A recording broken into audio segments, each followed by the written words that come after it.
You can tell yourself you're tired, or you can tell yourself you're going to go out there and dominate. After a couple of difficult games, the critics were already eager to declare Caitlin Clark's momentum over. They pointed to her missed clutch free throws and started questioning whether she still belonged in the MVP conversation. Then came an even bigger challenge, a back-to-back road game at the end of a grueling 5-game road trip. The Fever were also set to face the Sky and DiJonai Carrington, who had made headlines after being ejected from their previous matchup following a WWE-style clothesline on Sophie Cunningham. Carrington had already made it clear on X that she had circled this game on her calendar and was looking to make a statement. But when the game finally arrived, things didn't exactly go according to plan. DiJonai, you circled this date, DiJonai.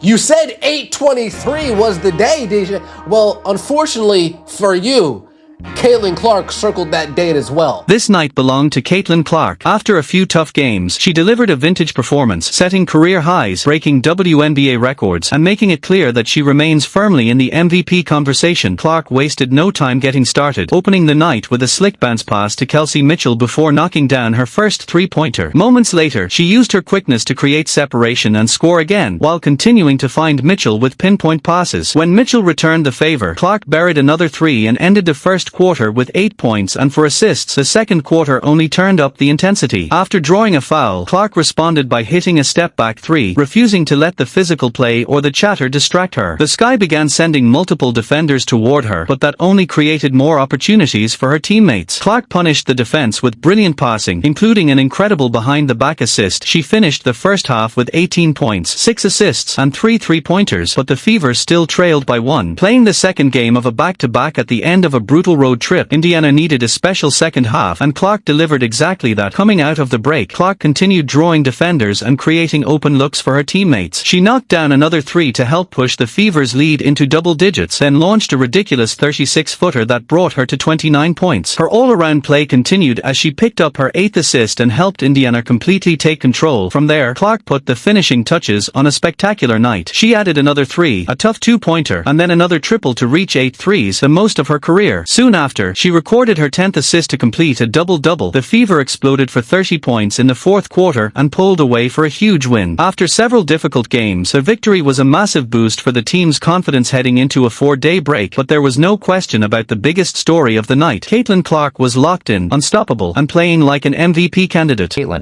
But Caitlin Clark backed up her talk. She said no excuses about the schedule, and then she went out there and showed out. She went out there and dominated. Not only did she hit all those threes, but she orchestrated. She was dishing it out, especially to Michaela Timpson early, drawing defenders, hitting her teammates, hitting from deep. And then once Kelsey Mitchell joined the party in the second half, even though Caitlin had already warned Steph White that she was feeling locked in and that it could be one of those special nights, the coach was still amazed by what she witnessed. Clark backed up her confidence with an incredible performance, taking over the game and showing exactly why she continues to command so much attention. When did you know tonight was going to be a good night for you?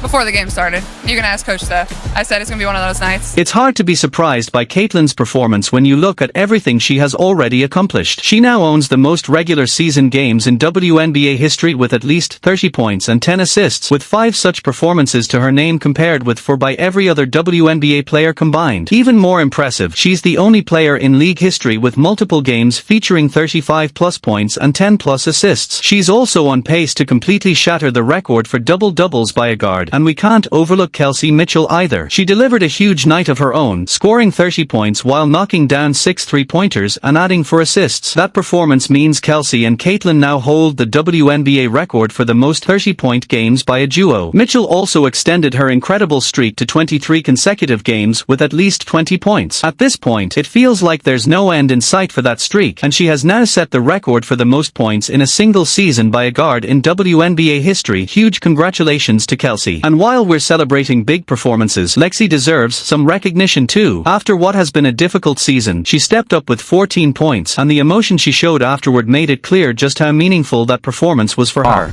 That fourth quarter, 30-13. Woo! 30-13. See you, Kels, my God. My God.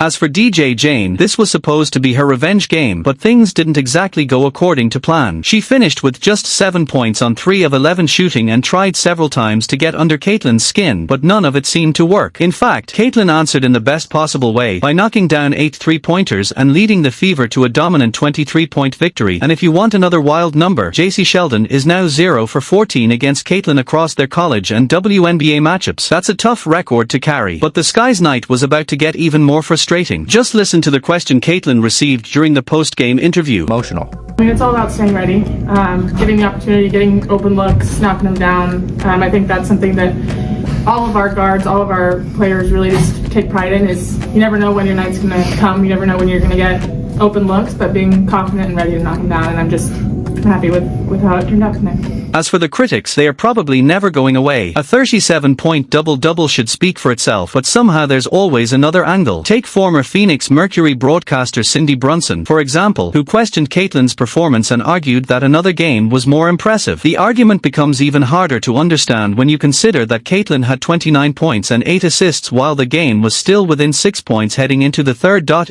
some point, you have to wonder whether the criticism is genuine analysis or simply an attempt to generate outrage and attention. Either way, Caitlin doesn't seem interested in the noise. The Fever got the win. Caitlin dominated. Kelsey Mitchell continued her incredible scoring run. Kelsey and Lexi both contributed, and Indiana heads into the break with plenty of momentum. After a stretch of tough games, this was exactly the kind of performance the Fever needed, and exactly the kind of statement Caitlin wanted to make. This may have felt a little bit like an away game. You've not been accustomed to that before here, anyways, maybe at the United Center, but you've got a long stretch of actual away games coming up. Does that kind of mentally prepare you for that? As for the haters, look, they're never